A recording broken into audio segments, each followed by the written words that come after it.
یہ بھائی کا سوال ہے، کہتے ہیں کہ میں امریکہ میں رہتا ہوں، آپ سے پوچھنا چاہتا ہوں کہ یہاں مجھے مکان خریدنے پہ مجبور کیا جا رہا ہے اور امریکہ کی ساری معیشت سود پہ چل رہی ہے۔ فرض کریں اگر کوئی مکان $85,000 میں خریدے تو یہ تو ہر مہینے 3 گنا زیادہ سود ادا کرنا پڑتا ہے، اور انشورنس کے بارے میں بھی بتائیں کہ میں یہاں کام کرتا ہوں۔ وہ کہتے ہیں کہ اگر انشورنس نہ کراؤ تو $1,200 جرمانہ ہوگا۔ میں نے کہا کہ مجھے $1,200 جرمانہ منظور ہے لیکن میں انشورنس نہیں کراؤں گا، جبکہ گھر والے مجھے اس پہ مجبور کرتے ہیں۔ میں جب زکوٰۃ دیتا ہوں تو خفا ہوتے ہیں، ناراض ہوتے ہیں۔ مکان $85,000 ہے تو ہر مہینے $100 پہ $300 سود دینا پڑتا ہے، اور انشورنس کے بارے میں بھی بتائیں، مجھے گھر والے اس پہ مجبور کر رہے ہیں اور زکوٰۃ دینے پہ ناراض ہوتے ہیں۔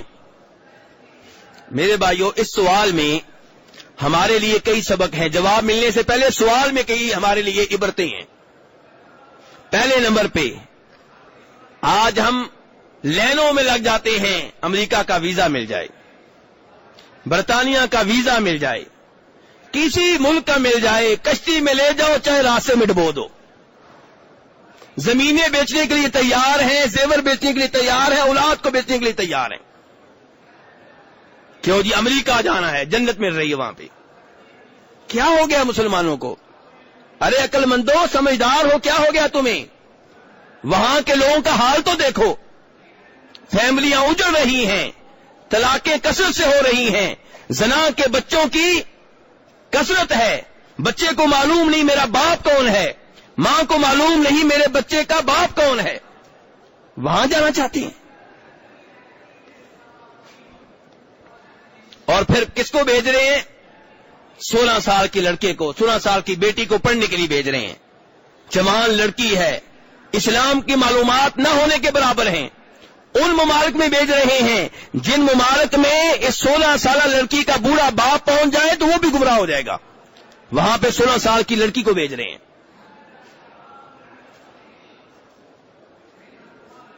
کہتے نہیں مجھے اپنی بیٹی پہ اعتماد ہے، مولوی ویسے لگے رہتے ہیں، مجھے اپنے بیٹے پہ اعتماد ہے۔ بیٹی پہ اعتماد ہے، ذرا اپنے آپ سے تو پوچھ لو تمہارا کیا حال ہے، تم نے جوانی میں کیا کچھ کیا ہے، اور آج تمہیں اگر کسی جوان لڑکی کے ساتھ علیحدگی میں بٹھایا جائے تم کیا کچھ کرو گے؟ اپنی گارنٹی دے نہیں سکتے، بیٹی کی گارنٹی دیتے ہو، اپنی گارنٹی دے نہیں سکتے، جوان بیٹے کی گارنٹی دیتے ہو جس کو دین کی معلومات نہ ہونے کے برابر ہیں۔ میرے بھائیوں، سب کچھ ڈالر میں نہیں ہے، سب کچھ پاؤنڈ میں نہیں ہے۔ صحابہ کرام نے اللہ کے دین کی خاطر مال قربان کر دیا، لیکن اللہ کے دین پہ ڈٹے رہے۔ اور آپ اسلامی ممالک کو چھوڑ کر، قدرے بہتر ماحول کو چھوڑ کر کفر والے ماحول کی طرف بھاگ رہے ہیں۔ تو میرے بھائی، اس لیے جو بھائی ابھی وہاں نہیں پہنچے کم از کم وہ توبہ کر لیں، وہ عبرت حاصل کریں۔ مرچیں کھانے پہ گزارا کر لینا، اچار پہ گزارا کر لینا بہتر ہے اس سے کہ آپ اپنی اولاد کو جہنم میں ڈال دیں۔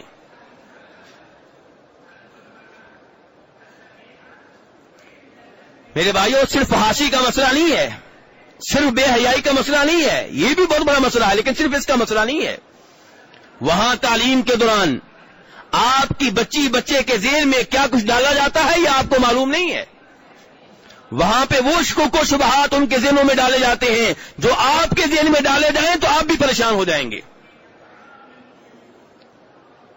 یہی وجہ ہے کہ وہاں سے پڑھے ہوئے لوگ پھر پاکستان انڈیا میں آ کر ہمیں کیا تعلیم دیتے ہیں کہ جی چور کا ہاتھ کاٹ ڈالنا یہ کیا ہے جی؟ وحشی پن ہے، یہ اچھی بات نہیں ہے۔ اگر کسی نے زنا کر ہی لیا ہے اس کو سنسار کر دینا بہت بڑا جرم ہے۔ یہ مسلمان ایسے الفاظ بول رہا ہے اللہ کے دین کے خلاف، یہ کفر نہیں تو اور کیا ہے؟ اللہ کے دین کو غلط کہنا، جو وہاں سے شکوک و شبہات دیے گئے ہیں انہیں اپنا لینا، یہ کفر نہیں تو اور کیا ہے؟ دین کی ایک بات کو بھی ریجیکٹ کر دینا کفر ہے میرے بھائیوں. دین کی کسی ایک بات کو, اللہ کی کسی ایک بات کو ریجیکٹ کر دینا کفر ہے. اور یہ وہاں سے پڑے ہوئے کتنی آسانی کے ساتھ ایسی باتیں کر جاتے ہیں. ہاں البتہ نماز وغیرہ پھر بھی کوئی نہ کوئی پڑھ لیتا ہے, چھوٹی موٹی داڑھی بھی رکھ لیتے ہیں, تو ہم کہتے ہیں نہیں جی وہاں سے پڑھ کر آیا پھر بھی وہ نمازی ہے. نمازی ضرور ہے, اس کے ذہن میں کیا کچھ ہے یہ آپ کو نہیں پتا. اسلام کے بارے میں, نبی علیہ السلام کی ذات کے بارے میں, قرآن پاک کے بارے میں آپ نے 4 سے زیادہ شادیاں کیوں کی, صبح و شام وہاں پہ اعتراض ہوگا. اور یہ بیچارہ مسکین اس موقع پہ یہ نہیں کہے گا کہ میں نے غلطی کی یہاں پہ آ کر, یہ کہے گا کاش یہ 4 شادیوں سے زیادہ شادیاں کرنے والی بات ہم چھپا دیں یا کافروں کے سامنے نہ کیا کریں. یعنی اس انداز سے وہ چاہتا ہے اسلام کا دفاع ہو. اسلام کے دفاع کا یہ جدید انداز ہے کہ جس چیز کے اوپر اعتراض ہو, اسلام کی جس چیز پہ اعتراض ہو, اس کو کہنا چھوڑ دو, اس کو چھپا لو. نعوذ باللہ من ذالک.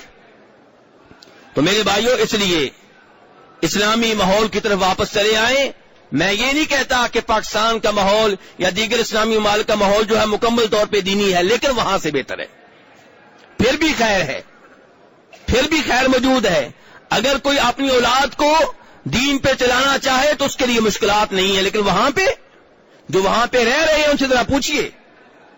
اگر آپ نے شریعت کہتی ہے 10 سال کا بچہ ہو جائے نماز نہ پڑھے اس کی پٹائی کرو, وہاں پہ پٹائی کریں گے, بچے نے پولیس کو اگر فون کر دیا تو آپ بچے سے محروم ہو جائیں گے.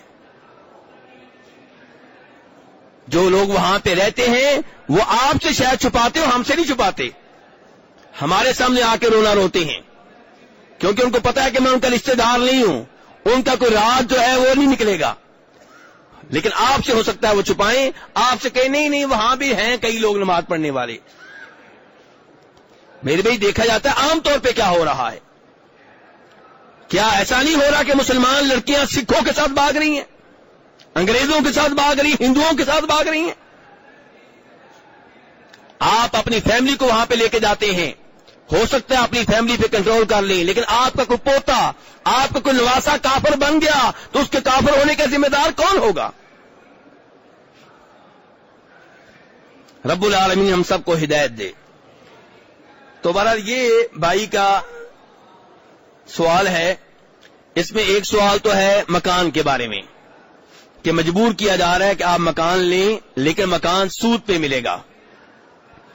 تو میرے بھائی مجھے خوشی ہے, اللہ آپ کو جزائے خیر دے, آپ ان چند گنے چنے لوگوں میں سے ایک ہیں جو وہاں رہ کر بھی کوشش کر رہے ہیں کہ اسلام کی خلاف ورزی نہ ہو. لیکن اس بات سے باقی لوگ دھوکہ نہ کھائیں, ایسے لوگ بہت کم ہیں, پہلی بات. دوسری بات, ایسے لوگوں میں سے بھی اکثر وہ ہیں جنہوں نے گمراہی کا سب کچھ دیکھ لیا ہے, گمراہی میں بہت آگے گئے پھر توبہ کر کے واپس آئے ہیں. ایسے لوگ بہت مشکل وہاں ملیں گے جو شروع سے ہی راہ راست پہ رہیں. میں انکار نہیں کرتا کہ بالکل نہیں ہے, لیکن بہت مشکل, بہت مشکل. تو میرے بہرحال اس بھائی کے بارے میں یہ پڑھ کر خوشی ہو رہی ہے کہ یہ کوشش کر رہے ہیں کہ سود سے بچ جائیں. جی ہاں میرے بھائی, آپ کو بچنا چاہیے, جرمانہ برداشت کر لیں لیکن اس سود سے بچ جائیں. اب اس بھائی کے پاس مکان نہیں ہے اور ان کو مجبور کیا جا رہا ہے مکان لیں چاہے سود دینا پڑے. اب اگر ان کی نیت خراب ہوتی, کہتے میری مجبوری ہے. کیوں جی, ہم ایسے ہی کہتے ہیں نا, ہمارے پاس 3 مکان ہوتے ہیں, چوتھا مکان پھر سود پہ لے لیتے ہیں. جو مکان ہے اس کا بیمہ کروا لیتے ہیں, گاڑی کا بیمہ, زندگی کا بیمہ, یہ سب سود, جوا اور خلاف شریعت چیزیں ہیں. تو میرے بھائی اس بھائی سے عبرت حاصل کریں, انسان ڈٹ جائے دین کے اوپر. نبی علیہ الصلوۃ والسلام ایک دفعہ بخاری شریف کی حدیث ہے, کعبہ شریف کے سائے میں بیٹھے ہوئے تھے. شروع زمانے کی بات ہے جب آپ ابھی مکہ میں تھے, مدینہ میں نہیں آئے تھے, اور وہاں مسلمانوں کو تکلیفیں دی جا رہی تھیں, تنگ کیا جا رہا تھا. تو چند صحابہ کرام آپ کے پاس آئے, کہنے لگے اللہ کے رسول آپ ہمارے لیے دعا کیوں نہیں کرتے, آپ اللہ سے ہمارے لیے مدد مانگیں. تو نبی علیہ الصلوۃ والسلام نے کہا تھا تم اتنی جلدی گھبرا گئے ہو, اتنی جلدی پریشان ہو گئے ہو, جبکہ تم سے پہلے ایسے لوگ گزرے ہیں جنہیں توحید اختیار کرنے کی وجہ سے، دین اختیار کرنے کی وجہ سے زمین میں گڑھا کھود کر اس میں ڈال دیا گیا اور پھر آری لے کر ان کے جسم کو 2 حصے کر دیا گیا، لیکن انہوں نے دین چھوڑنا برداشت نہیں کیا۔ تم سے پہلے ایسے لوگ گزرے ہیں جنہیں گڑھا کھود کر زمین میں کھڑا کر دیا گیا اور پھر لوہے کی کنگیاں لے کر ان کے گوشت کو ہڈیوں سے الگ کر دیا گیا، لیکن انہوں نے دین کے معاملے میں کمپرومائز نہیں کیا۔ میرے بھائیو، دین قربانیاں مانگتا ہے۔ جنت کا حصول کوئی معمولی بات نہیں ہے، اس کے لیے قربانیاں دینا پڑتی ہیں۔ سود سے دور رہیں، بیمے سے دور رہیں، انشورنس سے دور رہیں، نماز کا اہتمام کریں، داڑیاں رکھ لیں، لوگ چاہے مذاق اڑاتے رہیں، شلوار آپ کی ٹخنوں سے ہمیشہ اوپر ہو 24 گھنٹے، کیونکہ شلوار کا، پینٹ کا ٹخنے سے نیچے ہونا کبیرہ گناہ ہے، صغیرہ نہیں ہے۔ کون سا گناہ ہے میرے بھائیوں؟ کبیرہ گناہ، صرف نماز کے ٹائم نہیں، 24 گھنٹے۔ مسلم شریف کی حدیث ہے، بالکل صحیح حدیث ہے۔ تو میرے بھائیوں، اللہ تعالیٰ سے توفیق بھی مانگیں اور اس بھائی سے یہ عزم لیں کہ ہم نے بھی انشاءاللہ دین پہ ڈٹ جانا ہے، چاہے نقصان ہوتا ہو جائے۔ اس بھائی کو دیکھ لیں، نقصان برداشت کرنے کے لیے تیار ہے، $1200 جرمانہ برداشت کرنے کے لیے تیار ہے، لیکن سود پہ مکان لینے کے لیے تیار نہیں ہے۔ اللہ اس بھائی کو ثابت قدم رکھے، اللہ اس بھائی کو مزید ہمت دے۔ تو بہرحال میرے بھائی، زکوٰۃ دینا بہت اچھی بات ہے، زکوٰۃ آپ دیتے رہیں، زکوٰۃ سے آپ کے مال میں برکت ہوگی، رب راضی ہوگا، چاہے گھر والے ناراض ہوتے ہیں ہو جائیں، اور بیمہ انشورنس میں نہ پڑیں اور سود سے دور رہیں۔ اللہ تعالیٰ آپ کو ہمت دے۔